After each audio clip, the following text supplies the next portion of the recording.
right, chapter 5, okay? We're going to start off in 25, so we have about 41 questions in this. So about 20 more questions in regards to chapter 5 and chapter 6. So chapter 5 right here, we have what are the tracking methods used for inventory?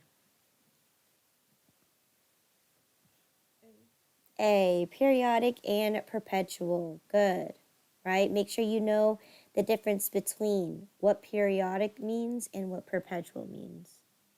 Okay.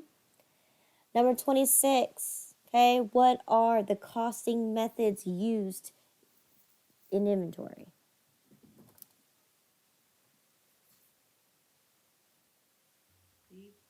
D, all the above, right?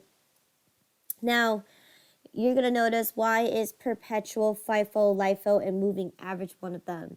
You will find out that this is one of them, right? If you actually took a look at the syllabus, you're going to see that this actually does exist, right? This is part of chapter 8.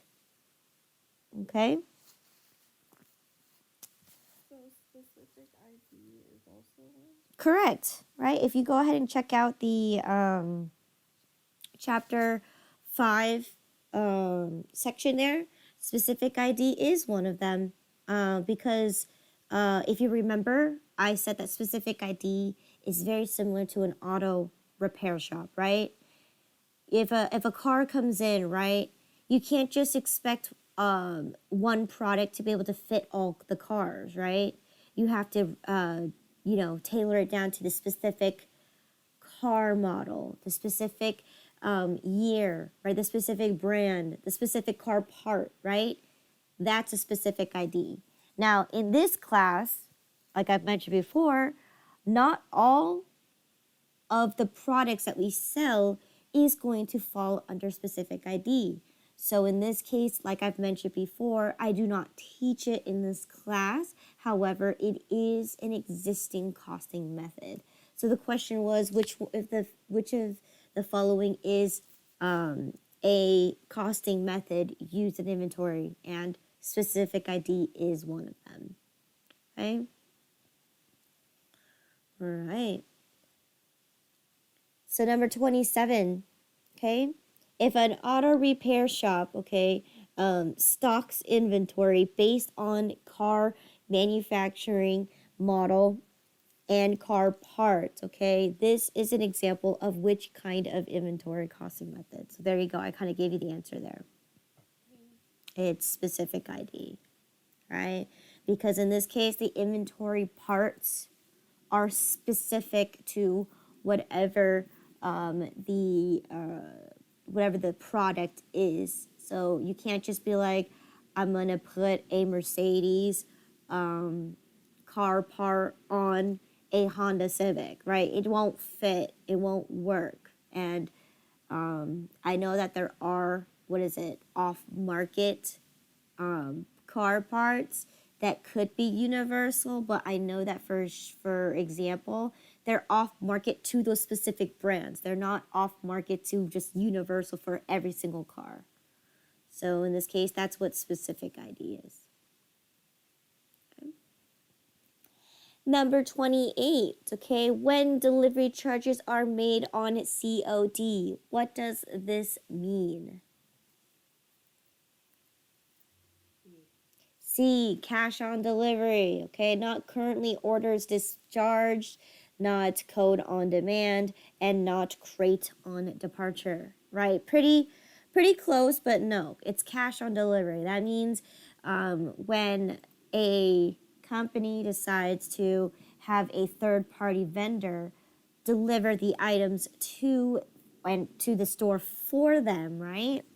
Oftentimes is if they pay them, then they pay them as a 1099 contractor. But if they don't pay them, then you are expected to pay them at time of when you receive the items. And yes, that is very true. There is a possibility of having cash on delivery, right? Where in order for you to have or obtain your items, you have to pay. Okay?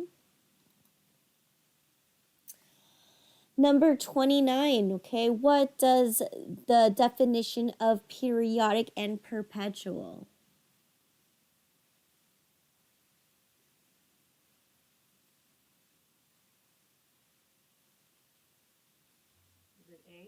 A, let's see. Periodic means once in a while, and perpetual means constantly. Yes. So that's correct. Periodic means, periodically I update my inventory every once in a while. But perpetual, maybe a new terminology for you guys. Perpetual means you're constantly updating, you're always updating. Okay? All right, good. Okay, so knowing the difference, because this is what's going to be the difference when you actually start calculating your inventory. Because when we dive into chapter 7 and chapter 8, which is after the exam, we're going to be diving into perpetual inventory. And that means the next exam is going to contain both periodic and perpetual inventories, right? Because the exams, right, they all bounce off one another, okay? So make sure you know the huge difference between periodic and perpetual. For now, I only want you to know the definition of perpetual, but I want you to make sure you understand how to calculate periodic inventory. And we will take an example down below. Okay. Number 30, okay, true or false, at the end of the period, okay, under the periodic tracking method, a conversion entry is needed.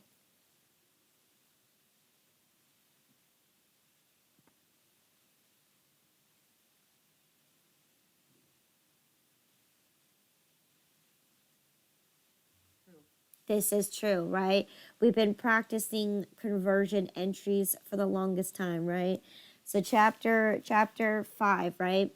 The reason why we need a conversion entry is because first things first is when we purchase our inventory, we have it as an expense. So at the end of the accounting period, right, or at the end of the period, we have to do our calculations, do our costing method, and then you end up getting ending inventory and cost of goods sold, which then you need to do a conversion. You're converting from an expense to inventory and cost of goods sold. So in this case, yes, this is true. Okay. All right, so here is an example of how I want you to do the periodic inventory. And this right here, you'll also get an example of how the questions are going to be asked, okay? All right, so as I mentioned this before, right? You will not need to know how to do a purchase returns, an allowance, or a discount when you are doing the costing methods, okay? I just want you to be able to understand how to record your purchases and how to calculate your cost, okay? And that's it. I'm not going to test you on any purchase returns and allowances, okay? Any purchase returns and allowances are going to be its own separate entry or its own separate question, okay? So here, right, most important thing that you want to look for before getting into the actual table is this right here. Your inventory tracking and costing methods are periodic FIFO. Okay? So that means I am taking care of first in, first out rules. Okay? So let's take a look here. On June 1st, you purchased 100 toys at $1 each with a freight of $25. So in this case, date is June 1st. We purchased 100 toys at $1 each with a freight of 25. Okay? So, what's my total purchase price?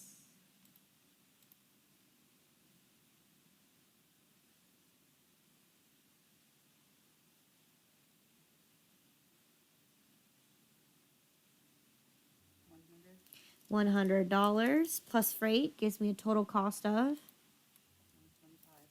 $125. So then what is going to be my cost per item? $1.25 each. Okay.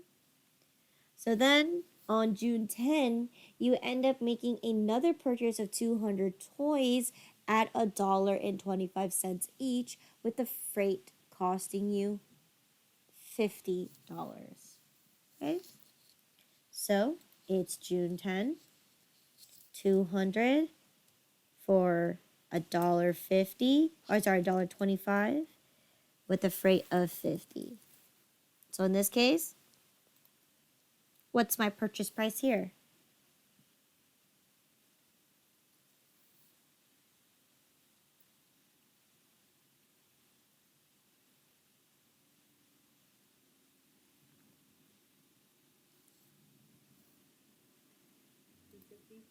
$250, okay, plus 50, $300, which will give me a cost per item of $1.50. Good. Then I have here that on June 12th, you sold 200 toys at $5 each. No sales tax was charged. So what do I do with this transaction here?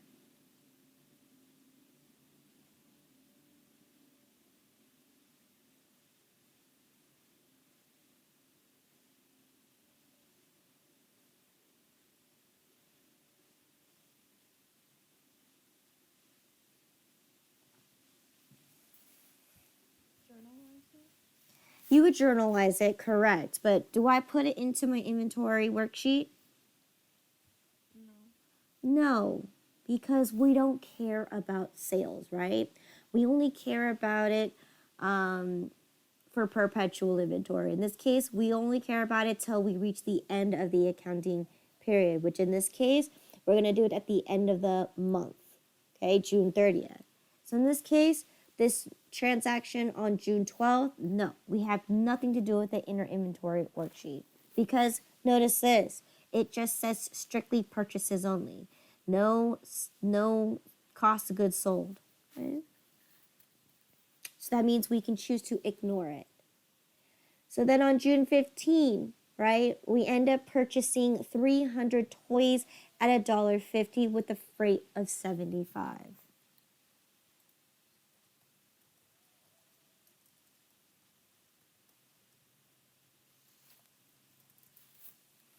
So what is going to be my purchase expense?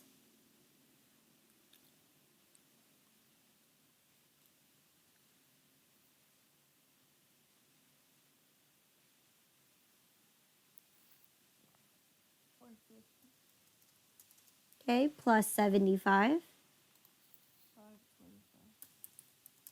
which will give me a cost per item to be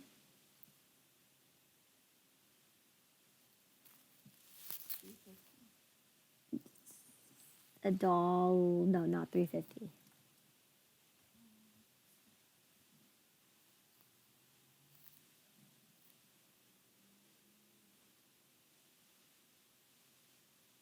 We're dividing it by 300.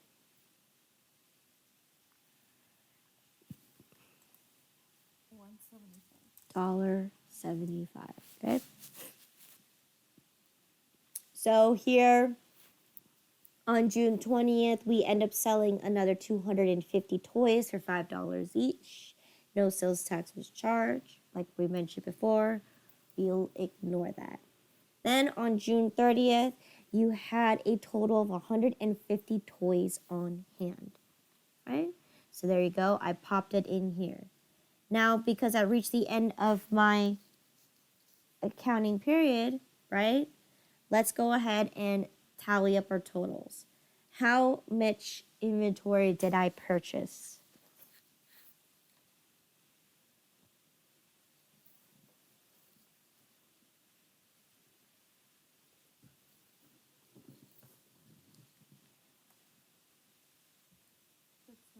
We bought 600 units, okay? What's my total cost?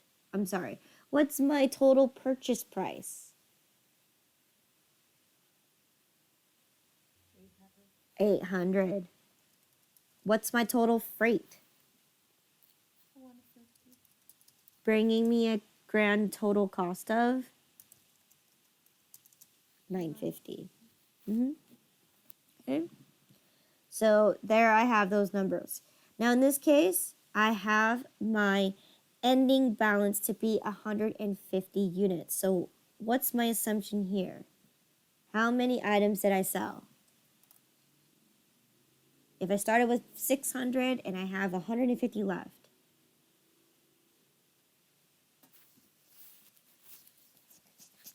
how many items did I sell?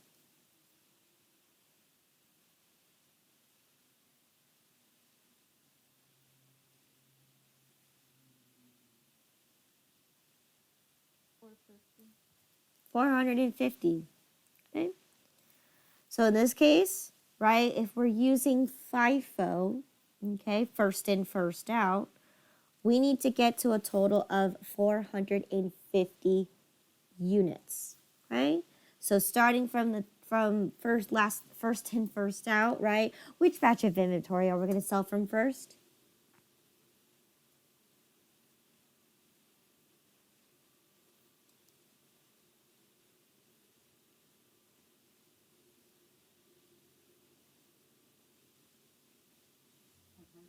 The first 100, right?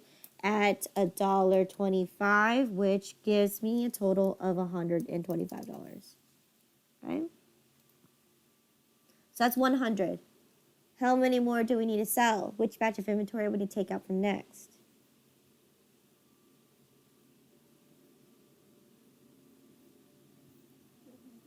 The 200 batch, right?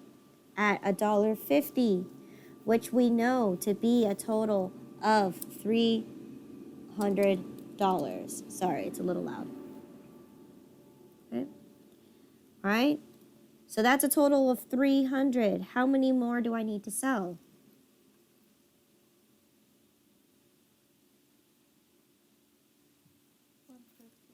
We need to sell $1.50 at $1.75. So in this case, we need to make a calculation. What is 150 times $1.75?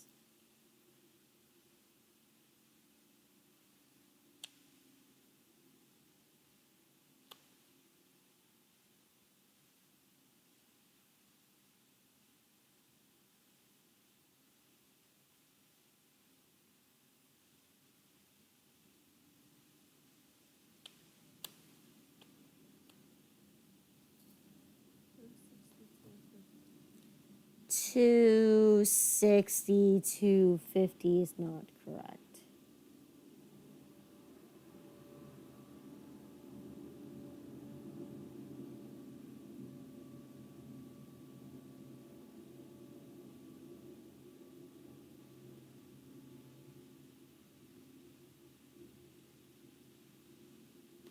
Two.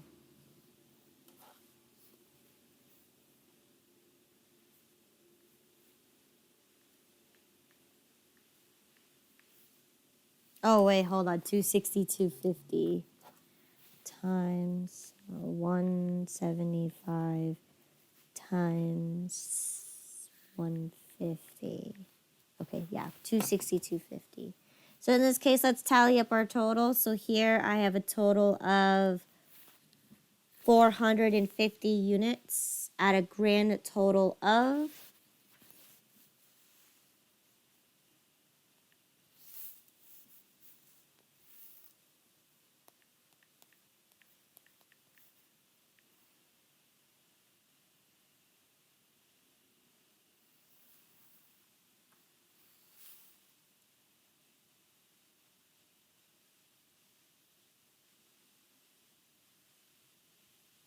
$687.50.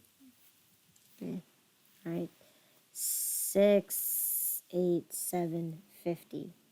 Now in this case, my ending inventory, right? What should be my total for my ending inventory?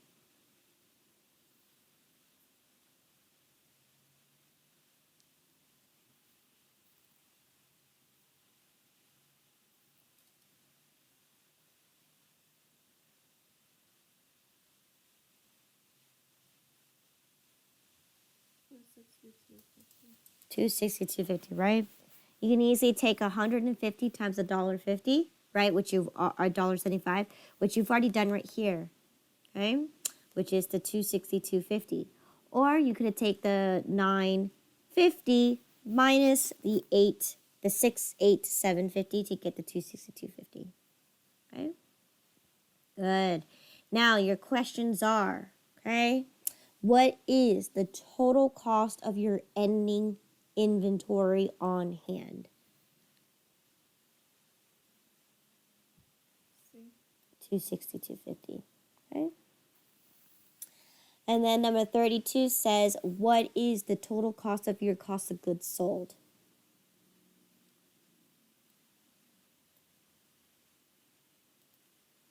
$687.50. So I can test you on knowing which method to do, right? And I can confuse you by putting answers from LIFO and weighted average. Okay, so make sure you know what you're doing, because that's the whole purpose of testing you on this. That if I were to test you on FIFO, you should know how to calculate it. And if you miscalculate it and end up with the wrong answer, you might be ending up with the wrong answer that you think is correct, because I could put FIFO and weighted average answers in here. Okay? So, let's do another example. Okay?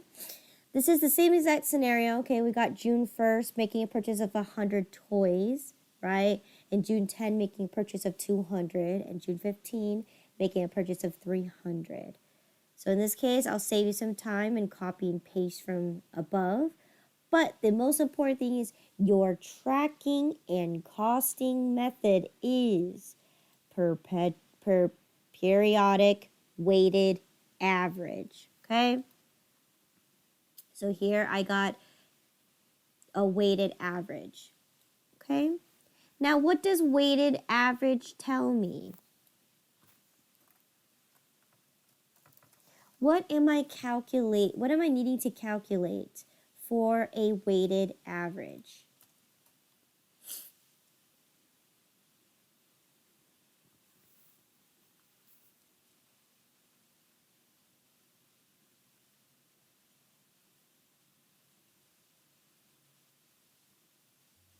Average. Right. Yeah. Which is what?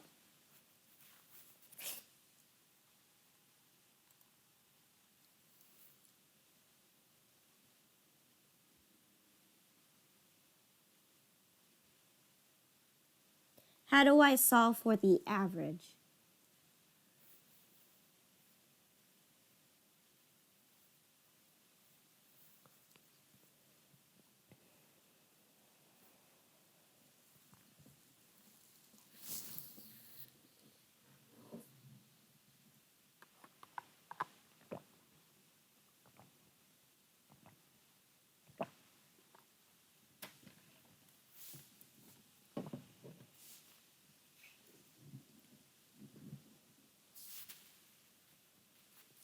How do I solve for what this average is?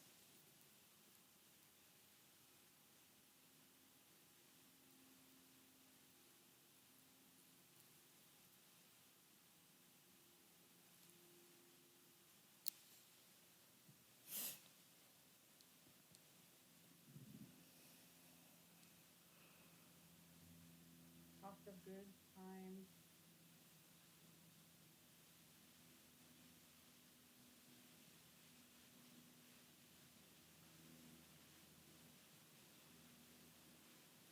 Cost of goods times what?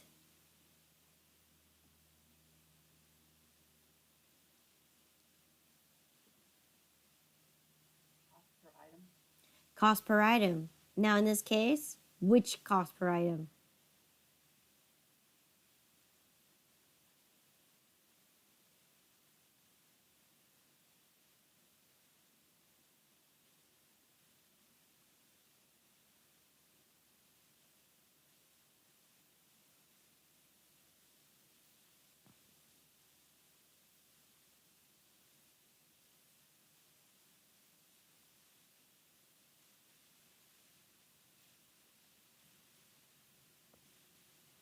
Okay, so what does average mean?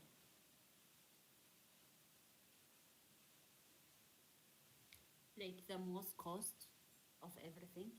Not the most cost.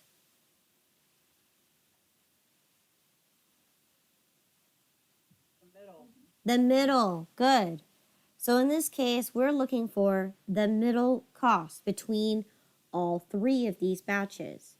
Now, if you look from right above, right, we have 125, 150, and 175, right?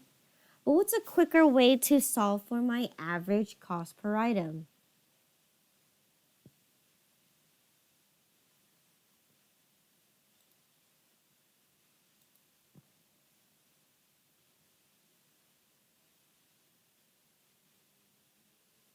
Do I care which batch came first or which batch came last?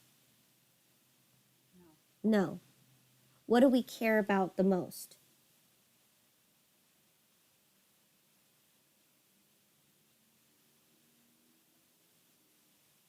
We care about my total quantity and total cost. So in this case, what's my total cost?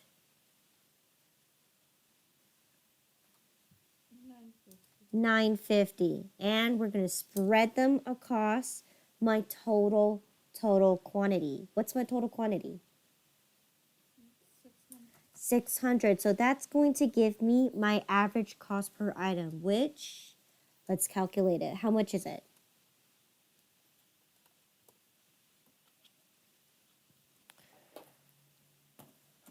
What is 950 divided by 600? Give me as many decimals as you possibly can. It's 1.583333. Okay, good. 1.58333 is my average cost per item. So in this case, this is where it's easy to solve, right? If I started out with 600 and I sold 150, and I have 150 left, I must have sold 450, right? We know that from the previous one, okay? So in this case, I need to solve for my total cost of goods sold. So 450 times my average cost per item is going to give me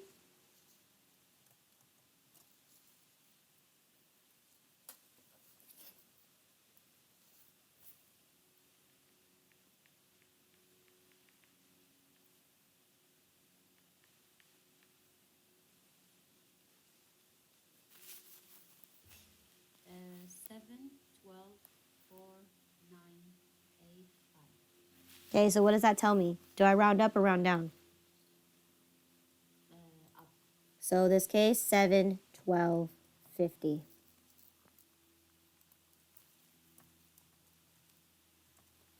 Okay? So if I have 7, 12, 50 as my cost of goods sold, what is my ending inventory? Okay? Whether you choose to solve for it like this, okay?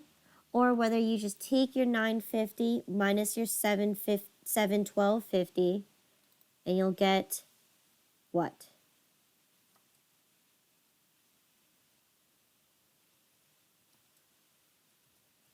237. 237. 4995. We pointed out it's going to be like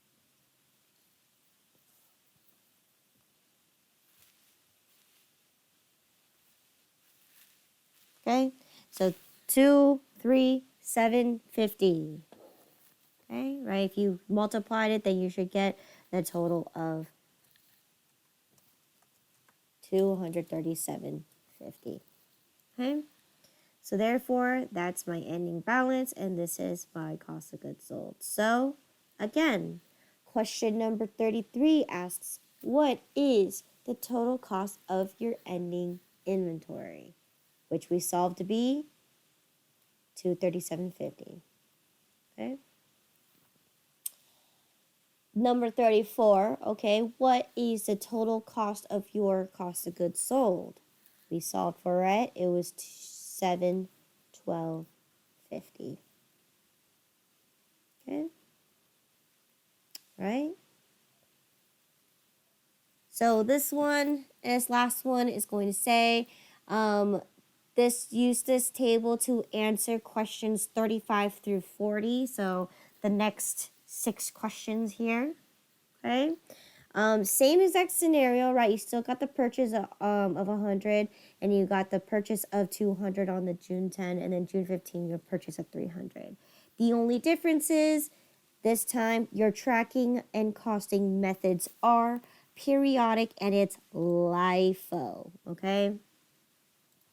So I'm just gonna copy and paste to save some time here. Okay. We already know that the cost per item for this was $1.25, this was $1.50, and this was $1.75. Okay? And on June 30th, we had a total of 150 toys left. So that means our assumption is we must have sold 450. Now in this case, right, how do I start my costing? Okay, so in this case, right, I'm going to be costing this using LIFO. Last in are the first out. So which batch of inventory am I going to take out from first? 300 at $1.75, which we know to be $525. Okay. So we have 300 gone. How many more do we need to keep selling?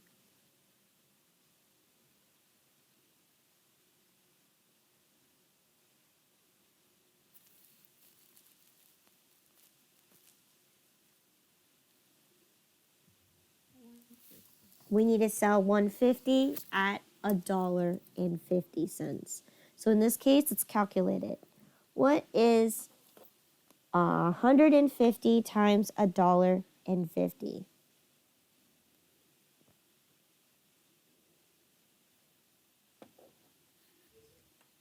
225.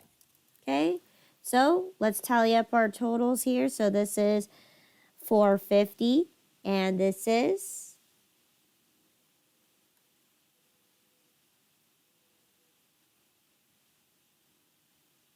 750. that gives me a total of 750. Okay, so therefore my ending balance, right? This is straightforward.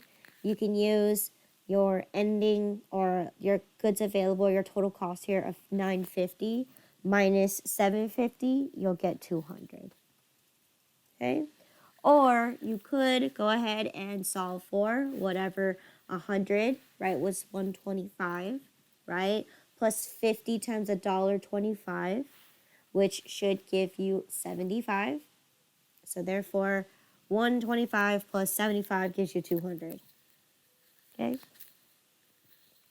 So let's see what the answers are. Okay?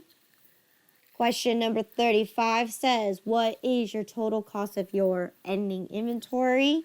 We solved it to be 200. Okay? Where did this 262.50 come from? The previous one, right? Okay? So make sure you are aware of what costing method you are doing.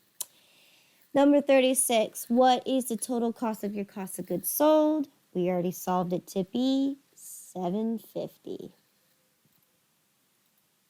Okay? So for this exam, I will try to make the numbers as nice and simple and easy as possible, okay? You won't be needing a calculator that much just because I try my best to make the easiest numbers too, so then when you calculate your totals, you can do it by hand, okay? So, but, having a calculator for this exam will definitely benefit you. Again, you have everything that you need. If you can't have a calculator on hand, right, you have your phone, okay? You also have your computer, okay? So there are many resources that you can have. Not computer like Excel. You have the computer that has the calculator on there, okay? And if you also want to use Excel, be my guest. Excel will just only help you produce the answers a lot quicker, okay? So because this is a question, I have to answer 35 through 40, right? So that means this is a continuation. So 37 says, okay, if on June 15, okay, if terms are 5% 15 net 30 and you decided to pay, okay, the vendor on June 30th, okay, how much is the purchase discount? Okay, well, let's take a look. On June 15, we purchased, on June 15, we purchased 300 toys costing $1.50 and the freight cost you $75. Okay, so if I bought that, okay, June 15, I bought it at 300 at $1.50, right? And the terms are 5% 15 net 30, and I paid on the 30th, so I made it within the discount period. How much is my discount for?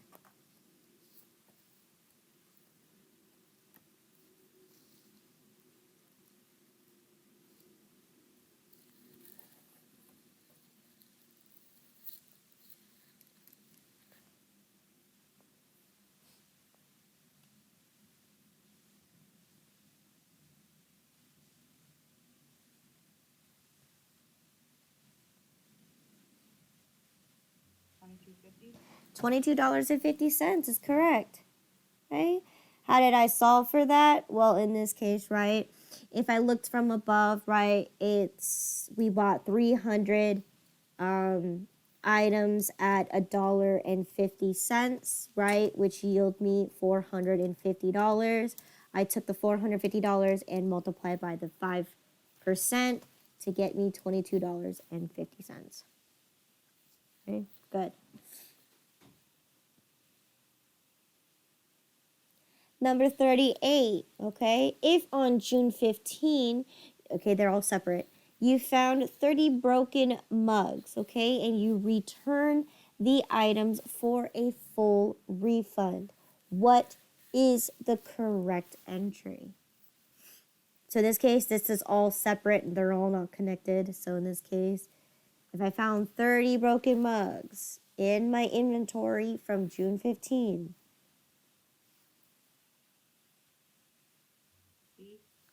B, purchase returns and allowances for $45. So in this case, if I need to take 30 of my items, right, and they're currently costing me $1.50 each, right? If you multiply 30, right, by $1.50, you'll get $45. And because I'm making a purchase returns, not a sales returns, right? I didn't sell anything. Right? This isn't a customer. This is me buying stuff. So already that eliminates A and D. In this case, I'm making a purchase returns and allowance. This one, okay, the $52.50 includes the freight. Okay? You can't return freight. So in this case, your answer is purchase returns and allowances for $45.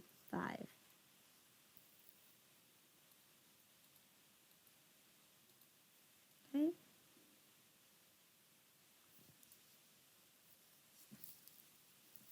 All right, question number 39. Okay, if on June 24th a customer returns 20 toys because they're defected, okay, and you give him a full refund, okay, what is the correct entry? So in this case, let's take a look at what happened on June 20th. Okay, so June 20th, right? I sold 250 toys for $5 each, no sales tax. So right here, I already get my selling price at $5 each. Okay? If this customer, right, is returning 20 of them, right? 20 times $5 each, right? What is my answer going to be here? 100. It's going to be 100. Now, what is the correct entry?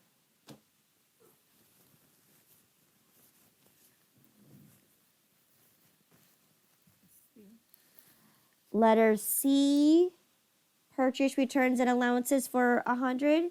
Am I making a purchase?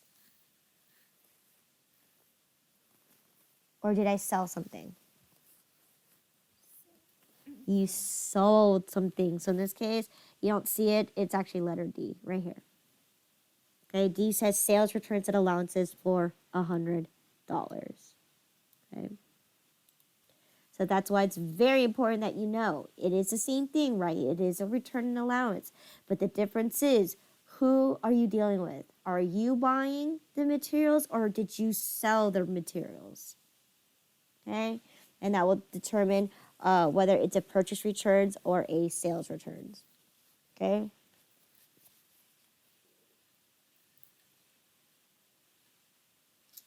All right, number 40. Okay. If there was a store-wide sale, okay, where all toys are 40% off on June 20th, okay? What is the discounted amount? So in this case, let's go back up and see what June 20th says. June 20th says that you sold 250 toys at $5 each, okay? If there was a store-wide discount, okay, where everything is 40% off, right? What is the discounted amount? So you sold 250 originally at $5 each, okay?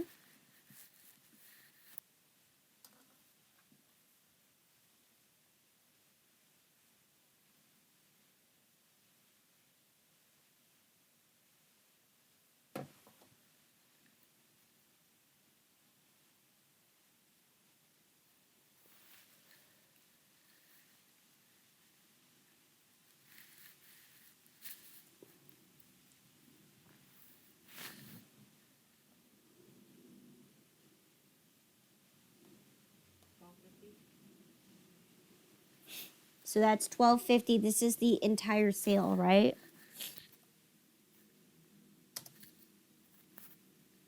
I'm looking for my discount. So if everything was 40% discounted,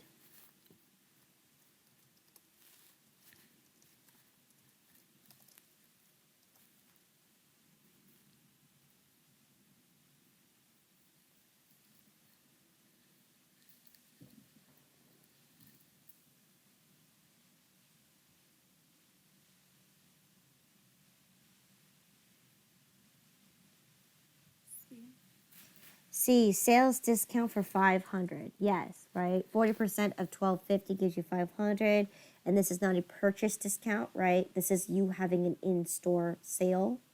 So in this case, you're selling your discounts for $500. Okay? I didn't have a conversion entry here. I should have. Okay, I guess not. So make sure you practice your conversion entries. Okay. All right, last question for question chapter 6 here is going to be using this table to answer the following, right? We're going to be practicing the lower cost order market. Okay? So in this case, right? Here's the given tables and given numbers. You need to determine which number is going to be the lower of the cost, either the cost or the market. Okay. So in this case, let's go ahead and start. Let's start with solving for the ceiling. What's my ceiling price?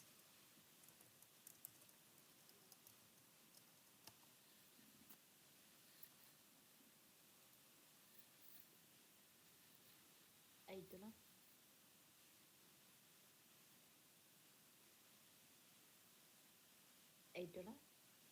$8. $8? That's my selling price.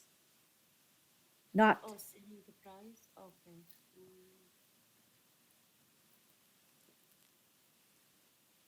We got it from the cost.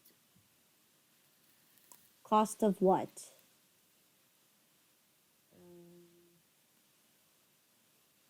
Okay. No, you're not subtracting from original cost. Right? 723. 723. Okay, good, right? We're going to take our selling price of $8, right? So I'm going to go ahead and write the formula here. Selling minus disposal, okay, is going to be your $8 minus your 77 cents to get you, what was it, $7 and 23. 23. Good.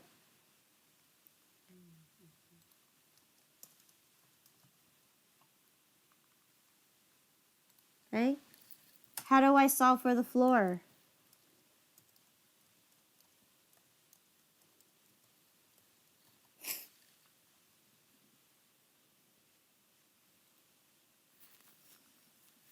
How do I solve for the floor price? Ceiling minus profit amount. Ceiling minus profit amount.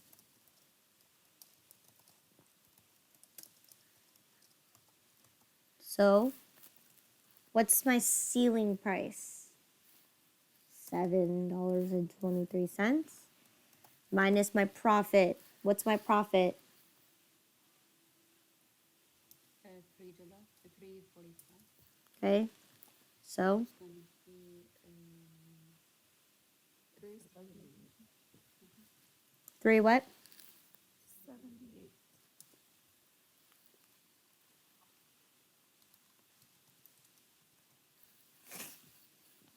Okay, now we need to figure out what is the market cost. So in this case, how do we solve for the market?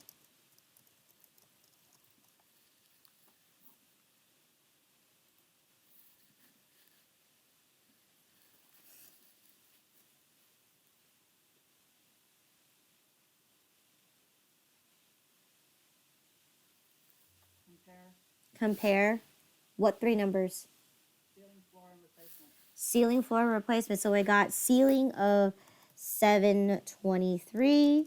I got the floor at 378, and I got the replacement at 366. Okay, so in this case, which number is in the middle?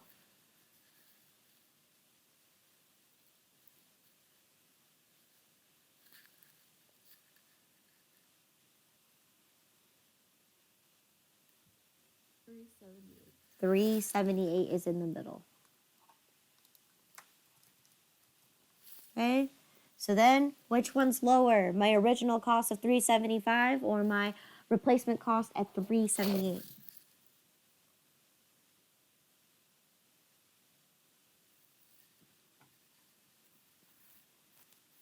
Which one are we comparing? Original cost Original cost, yes. and market price? In market price, yes.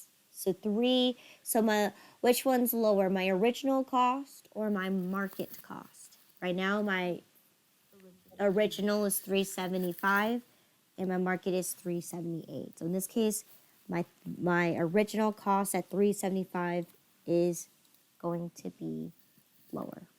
Okay? Good. All right. So last thing that I just want to make sure that you guys keep in mind is there's many and plenty examples of doing a conversion entry. Okay. So make sure you do that. Okay. I thought one of the questions was a conversion entry, but oh well. So in this case, make sure you do know that. Now again, everything that I covered on the study guide is not going to be obviously on your exam, right? Because obviously I want you to be able to know things on your own, not expect you to make an exact copy of the study guide. What's the point of doing the exam twice, right? If the study guide is exactly like the test.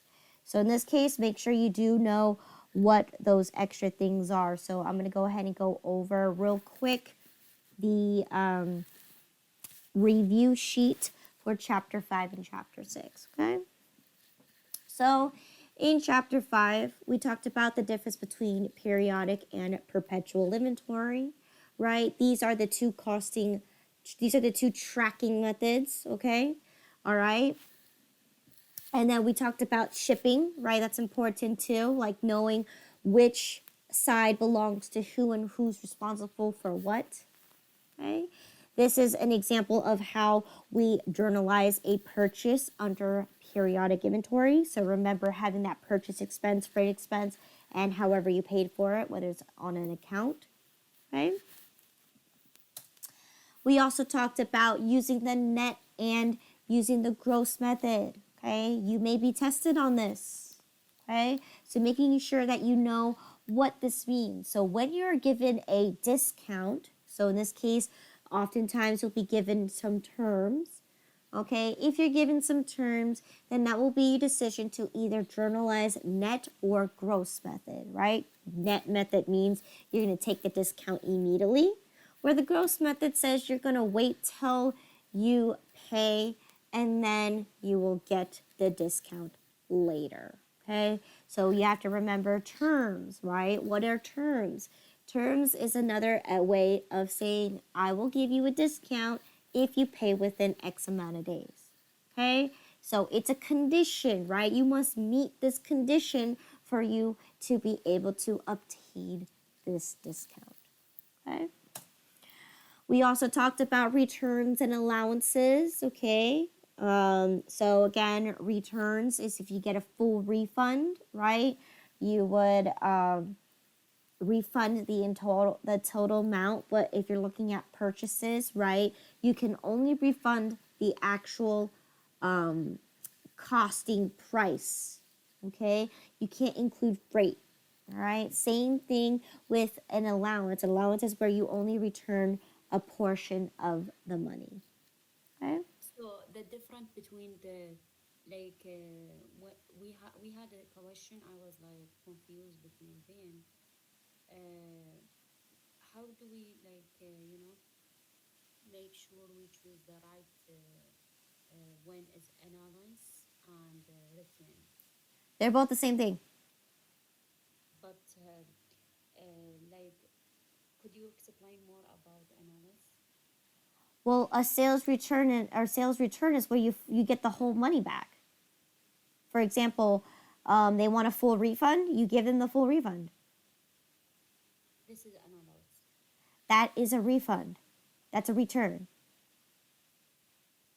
Yeah, I'm just confused because we have the just return by itself and the return analysis. How do I like, understand them separately? A return is where you are getting the full money back. The allowance is you are attempting to return the product, but you're getting a portion of the money back. You're not getting all of it. They are essentially the same thing because at the end of the day, you're getting something back. So analyze it's gonna be like a portion of the money. Yes, so in this case, if you look down here, right, you're trying to return 10 blue cups, but instead you get only 20% of it back. You don't get the full refund. You only get 20% of the money back. To return it to return account, it's gonna be like the full amount. Yes, returns is the full amount. Okay. Allowance is only a portion of the money back. Okay, thank you. Okay. Then we delve into understanding the conversion entry, right? The conversion entry here is where we have ending inventory, cost of goods sold, purchase expense, and freight expense, right? Because we've been journalizing when we purchase them at a expense, okay? And then at the end of the accounting period, that's where you need to convert them into inventory and cost of goods sold, okay? We also showed you, right, the 3 costing methods that we learned under periodic inventory, right? We learned that FIFO means first in, first out, meaning you're going to start from the very first batch and make your way down to the bottom, okay? LIFO means last in, first out, right? Where we're going to actually start from the very bottom batch and make our way up to the top. Where weighted average, we don't care what batch came first, we don't care what batch came last. We care about the total cost and the total quantity that you have on hand and finding the average cost, okay, between all the batches, okay? So that's the difference between LIFO, FIFO, and weighted average, okay? Chapter 6, we talked about sales, right? When you have a sales and you sell your merchandise, right? We talked about how we have a sale, okay? What happens when we have returns and allowances, okay? All right, returns and allowances. So again, returns is you're returning the whole entire amount of money back. So in this case, when we're dealing with sales, we deal with the customer, right? You have to remember to give back not only the money for the actual product, you also have to give a portion of the sales tax money back, right? And of course, same thing with an allowance. Okay, but in this case, there's no sales tax. So in this case, you're just only returning the item itself. Okay? And we even talked about when you have a sales, you can also be the one to also provide terms to your customers as well. Okay? If you choose to have an in-store sales, right? This is where everybody gets the same opportunity to take advantage of a discount. Okay? So once again, if you have an in-store sales, right, this discount means it applies to everybody and it's a certain percentage off of the actual sales price. But if you're actually going to give your individuals, like your customers, terms, right, it's the same thing as a purchase discount as well, right? Except this time you're applying it for a sales discount for your customers. So in this case, again, terms is a condition. You have to meet the condition in order for you to be, they have to pay us in order for us to recognize that they received a discount. Okay? And the last section that we have here for chapter 6 is going to be lower cost or market. So again, right, here's the ceiling price, which is your selling minus cost of disposal. Your floor is your ceiling minus the amount of profit. And then your market is going to be comparing through 3 numbers, your ceiling, your floor, and your replacement. And you're going to put it on a number line, put it in order, and you're going to choose which value is in the middle. And then last question here is which one is lower, the original cost or the market cost.